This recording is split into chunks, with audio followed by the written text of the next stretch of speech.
Right guys, so here it is, the Hoka One One Mach 3. Firstly, I am totally digging this colour. I don't know what you think about this colour scheme, but I think it's awesome. Which is one of the reasons why I've got the shoe, more than anything else. The interesting thing for me, when I was running in it, was the ProFly midsole. It's meant to have a softer feel at the back, and a firmer feel on the front. That's meant to help heel strikers like myself. And just to give you a little bit more of a pop on the forefoot. It's got that slightly early meta rocker in it as well, again, which is meant to drill you along the roads.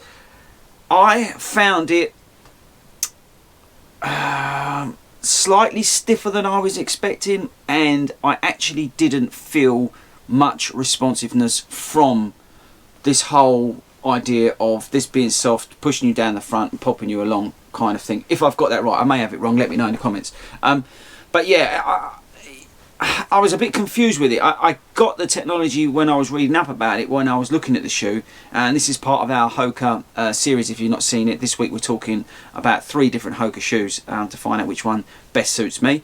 And the Mach 3, when I was reading about it, with regards to the softer cushion in the heel, I thought, right, as a heel striker, that might be something for me. Obviously, Hoka shoes are very light, which is a big plus for me.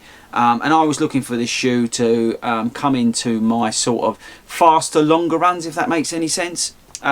So, you know, you're doing maybe 10, 12 kilometres, maybe even up to half marathon distance, but at speed. And that's where I've got my eye on this shoe as we go into the better months of the year. I know it's only February, but I've got an eye already on my next challenges after the spring marathons. I really like the outsole on this shoe with the exposed rubber, providing plenty of grip but saving on the weight. I get all that, and the outsole did perform very well on the roads. I didn't take this down the rivers where I usually take my shoes. I took this only on the roads, on the several runs that I did in it. The upper is quite cool.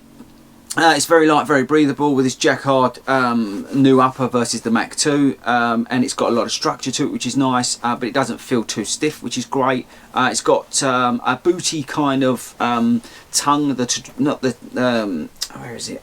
So it's like the 3/4 length stitched in there, sort of one. I don't know exactly. Maybe they even call it a booty now all in one, but it is sort of 3/4 of the way down there, so that was comfortable, is what I'm trying to get at. The tongue's not too thick, so again, going along with that lightness and sort of minimalistic feel to it. I really like that on the back.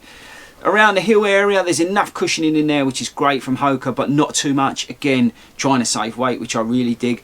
But yeah, the shoe left me really confused. I was expecting a lot more sort of give in the back of the shoe to help me sort of go on.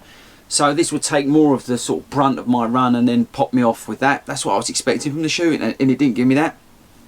What I was actually getting was quite a stiff land on it and a slight push, but not as much as I was expecting. So although the shoe, I think, is a great looking shoe, and it's lightweight, and it's a, you know, it's probably a very good training shoe, I don't think for me that it gives me exactly what I'm needing. I would rather wear an Asics Asics Evo Ride, which gives me more. And that's where I think for you guys, if you're looking for something that's going to pop you along on your training runs, maybe take it to a race day like a 10K or something like that, which is probably where this shoe sits. I think actually you'd be better off looking at the Evo Ride as a shoe, or even like the Cloudflow from On, something like that. It's a shame because I think this shoe looks awesome, and I have seen some great reviews on it, but for me it left me confused.